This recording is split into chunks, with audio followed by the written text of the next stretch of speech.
Brilliance Audio presents Tango Lessons, a memoir, by Meghan Flaherty, performed by the author. Then again, the truth is much more complicated than a boombox and a box of shoes.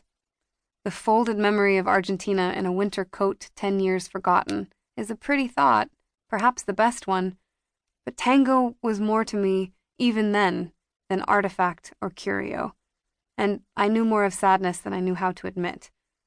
I sometimes say I started dancing tango because I had forgotten what it felt like to be touched. That's true, except, if I'm honest, I had never really let myself be touched, not in that unguarded, pleasure-seeking way. I also say I started taking tango class in spite of all the overt sensuality, and consciously, that's also true. But somewhere in me, even then, some small voice must have fought through all the cotton wool and known enough to ask for what it whispered in the dark. There's another story, one I almost never tell, a story I carried with me into tango and carry with me still.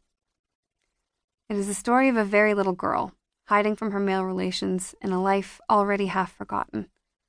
That little girl was me, and for the longest time, a ghost I spoke of only in third person.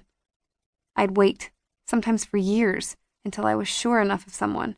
Then I'd share the scant details, how I lived mostly with my birth mother until I was 6 years old, how she wasn't stable, wasn't well, how she'd forget to pick me up from school, how she would leave me in her dark apartment, vanishing for hours or days, and when she was there, she was never present, just a lolling, silent thing in rumpled sheets, with naked breasts and legs under a nightshirt, barely moving from her bed.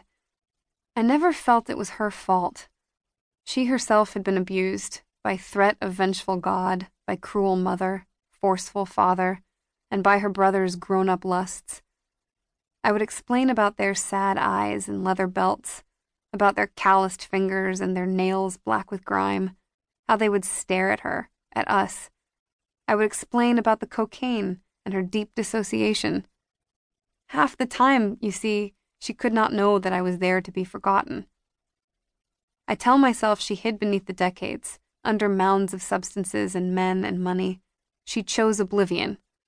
I picture whole pieces of her going blank and disappearing, until there was not much woman left, certainly not enough to call a mother. Just a collage of empty, censored places held by skin, amnesia, cigarettes. This woman, tied to me by accident of birth, she did the best she could. She was smart and worked in sales, for a while at least, and must have managed to pay bills. She sent me early to a private kindergarten, the same school where, in my red tartan pinafore that reeked of menthol lights, I was sometimes abandoned overnight, left to the kindness of the staff. She made enough to pay for cocaine, smokes, and diesel for her rust-colored sedan. She made enough to buy me Barbie dolls, then left me playing with them in her empty shag apartment while she went on a 2-day bender. There was usually a small amount of food among the bottles of champagne in the fridge. I learned to work the electric range before I was tall enough to see the top of it. I learned to curl up in my closet with a Teddy Ruxpin and a book whenever she brought people home, and end tables were littered with white talc and butts.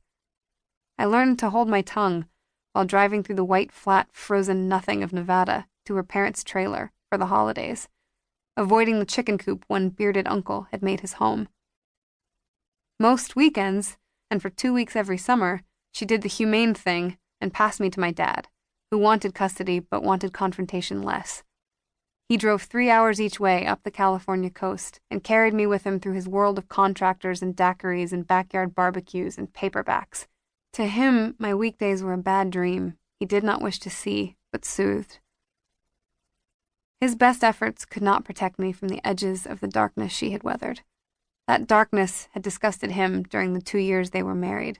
The old man's meanness, his perverted rage, his great displays of piety, as his children, brother and sister, disappeared together behind locked bedroom doors. Dad caught them at it, maybe more than once. That's when he finally left. Too noble-hearted to imagine such things would affect a little girl.